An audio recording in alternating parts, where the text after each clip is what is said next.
aunque ya se podían acordar de mí así en Estocolmo. Solo digo eso. No quiero entrar más en ese pequeño detalle sin importancia.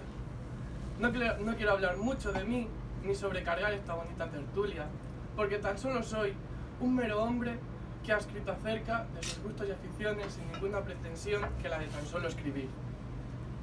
Lo primero que voy a hacer es presentarme. Yo soy José Luis Borges. Vino al mundo en Buenos Aires, Argentina, concretamente el 24 de agosto de 1839, de la mano de una familia decisiva en el terreno político, sin más, y eso me marcó un poco. Ya desde mi infancia estuve marcado por esa situación. Mi abuelo pertenecía al terreno militar. También fui hijo de Jorge Borges y Leonora Acevedo Suárez. Ella una buena mujer y él un buen escritor también. Ya hablaremos de él un poco más. Cuando estalló la guerra, me pillé pequeño, más o menos, tuve la oportunidad, junto a mi familia, de recorrer parte de Europa, lo que para mí significó un gran descubrimiento intelectual que poco a poco se iría incrementando más aún. Visitamos París, Venecia, Alemania, diferentes países, hasta que finalmente nos asentamos en Ginebra. Hacia 1919 viví una temporada en España. Primero fue en Barcelona y después en Mallorca. En Madrid trabé amistad con un notable políglota y traductor, Rafael Cansinos Asén, a quien consideré como mi maestro, ya que nunca llegaré a ser como él.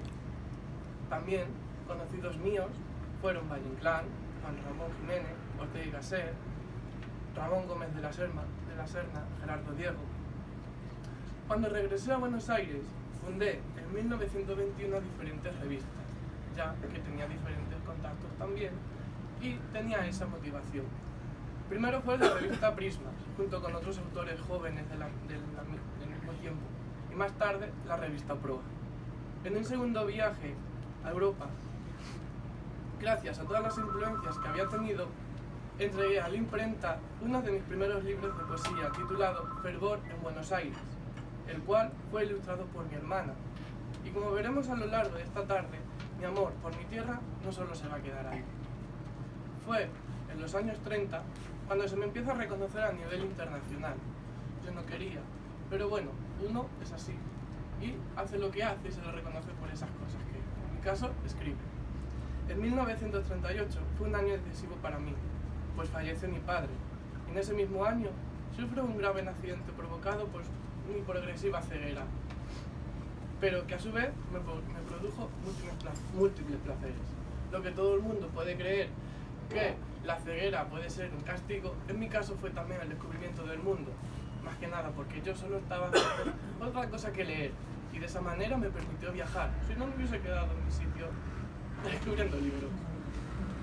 Un poco después de esto, cuando necesité la ayuda de mi madre, hermana y amigos para poder escribir mis relatos. Tal es el caso de una serie de antologías que publiqué gracias a mis amigos Silvino Campo y Boy Casares, antología de la literatura fantástica y antología poética argentina.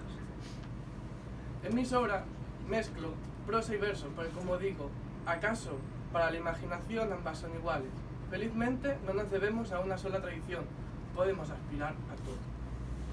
Quiero destacar dos de las obras que más éxito me han proporcionado: El Aleph y Ficciones, publicado en 1944 y 1945, ambas muy consecutivas, publicados en el momento en el que se instaura en Argentina un momento muy decisivo para la ciudad y para el país, el peronismo, que como ya os he dicho, a mí siempre me afectará por mi trascendencia familiar que tenía.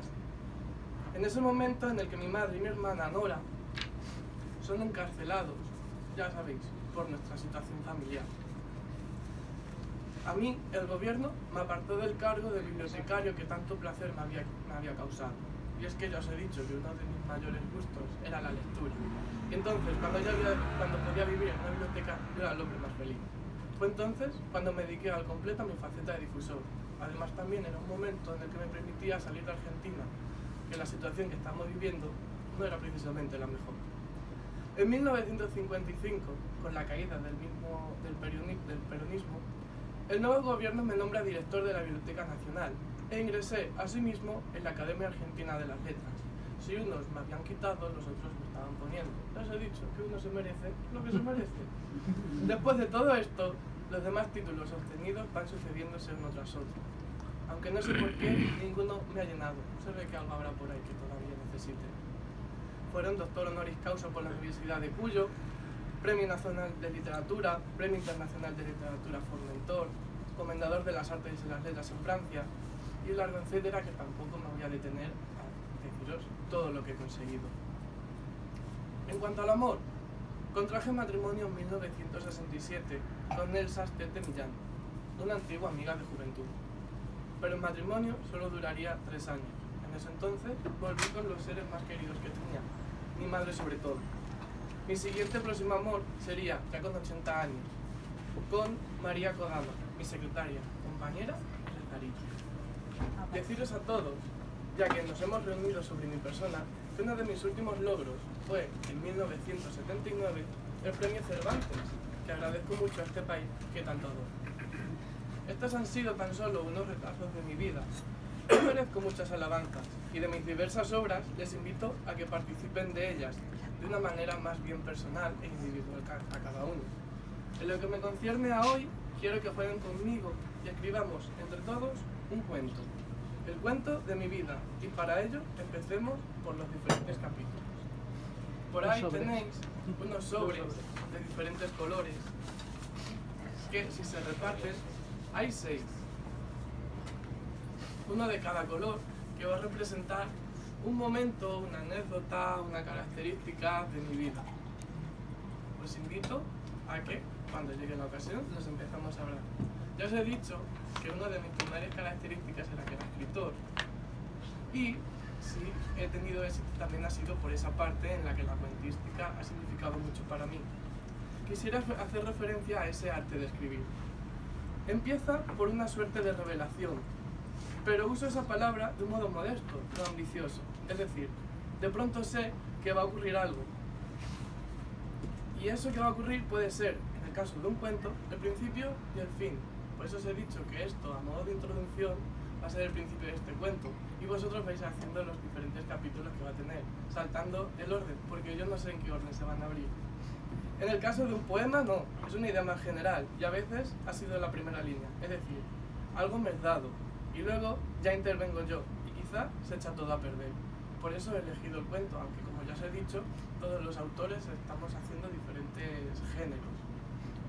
En el caso de un cuento, por ejemplo, bueno, yo conozco el principio, el punto de partida, conozco el fin, que también la diré, que es la meta, pero luego tengo que descubrir, mediante mis muy limitados medios, qué sucede entre el principio y el fin. Y luego hay otros problemas a resolver. Por ejemplo, si conviene que el hecho sea contado en primera persona o en tercera persona. Por eso la participación de ustedes, no solo quería hablar yo. Luego hay que buscar la época. Ahora, en cuanto a mí, eso es una solución personal mía. Creo que para mí lo más cómodo viene a ser la última década del siglo XIX, época en la que también me identifico. Elijo, si se trata de un cuento porteño, elijo lugares de las orillas, digamos de Palermo, digamos de Barracas, de Turdera. Y la fecha, digamos, 1899, el año de mi nacimiento, por ejemplo, ¿por qué no? ¿Quién puede saber exactamente cómo hablaban aquellos orilleros muertos? Nadie. Por eso vamos a hacer este cuento se haga realidad. Así que, cuando queráis, podemos empezar a abrir los sobres. ¿No dices tú el orden? No.